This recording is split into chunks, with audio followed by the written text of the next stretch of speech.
कि एक पंडित जी सत्यनारायण भगवान की पूजा कर रहे थे, तभी एक लकड़हारा आता है, लकड़ी का गट्ठा बाहर रखता है और पंडित जी से बोलता है, आप क्या कर रहे हैं? बोले, मैंने सत्यनारायण भगवान की कथा की है, ये तू प्रसाद ले। तो वो पंजीरी बांटते हैं पंडित जी और चरणामृत देते हैं। लकड़हारा चरणामृत पंजीरी खाता है और बोलता है, ये क्या था? बोले, ये सत्यनारायण भगवान की आज हमने कथा सुनी है।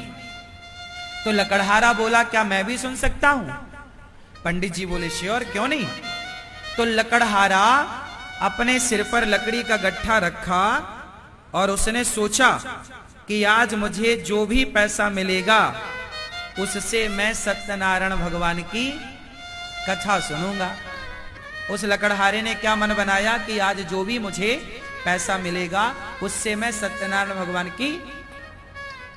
तो आज उसी कथा में, उसी पुस्तक में ये लिखा है कि आज उसे लकड़ियों के दूने दाम प्राप्त हुए। रोज 4 रुपए की बिकती थी, आज 8 रुपए की बिकी।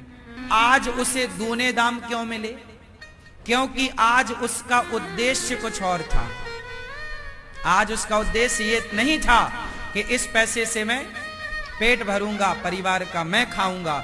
आज उद्देश्य था कि इस पैसे से मैं प्रभु की सेवा करूंगा, इस पैसे से समाज की सेवा करूंगा, कथा सुनूंगा। बस पैसा कमाओ मेरे दोस्तों, मेरी माँ, मेरे भाइयों, पर उद्देश्य पेट भरना ना रखो, परिवार को पालना ना रखो। पैसा इसलिए कमाओ, हे प्रभु आप हमें इसलिए दीजिए कि हम आपकी और आपके भक्तों की सेवा कर सकें, समाज की सेवा कर सकें। ज्ञान क्या करता है? नजरिया बदलता है। अभी अभी इतनी देर में आपका नजरिया चेंज हो गया। कुछ नहीं किया, ना एक इंजेक्शन लगा, ना एक टैबलेट खाई आपने, विचारधारा बदल गई। सत्संग जरूरी है। आज के यूथ को सत्संग जरूरी है। यदि आज के नौजवान बच्चे सत्संग करते तो वो गलत विचारों में नहीं, एक अच्छे विचार के साथ अपना जीवन व्यतीत कर रहे होते। एक अच्छी सोच, एक अच्छी विचारधारा के साथ वो जीवन को जी रहे होते। प्रिय भक्तों,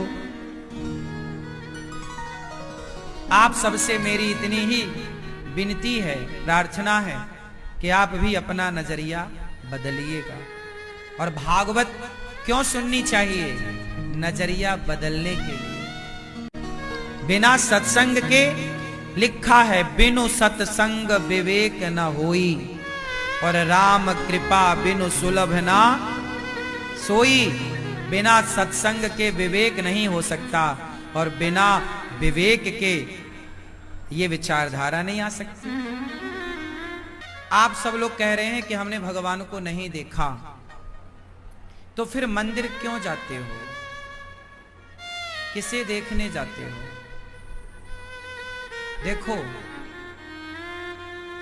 जिसे आप कहते हैं मूर्ति, यदि आपकी भावना में यदि वो मूर्ति है तो फिर मंदिर जाने से कोई लाभ नहीं, क्योंकि मूर्ति देखने क्या जाएं? भाई मूर्ति देखने हम मंदिर तो जाते नहीं हैं, हम तो भगवान का दर्शन करने जाते हैं। जब आपके मन में ये बात भर जाए कि ये मूर्ति नहीं है, भगवान यही है। मानो तो मैं गंगा मां हूं, ना मानो तो बहता। मानने की बात, माना कि 2 लड्डू हैं, माना कि 5 लड्डू हैं, जिसमें 2 हमने खा लिए, बताओ कितने बचे? अब बताओ लड्डू हैं क्या?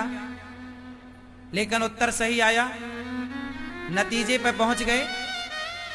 लड्डू है नहीं पर परिणाम सही आया। इसी तरह माना कि लड्डू हैं, तो मान लेने से यदि लड्डू को यदि समाधान तक पहुंच गए, तो मान लेने से, मूर्ति को भगवान मान लेने से आप समाधान तक तो पहुंच ही जाएंगे।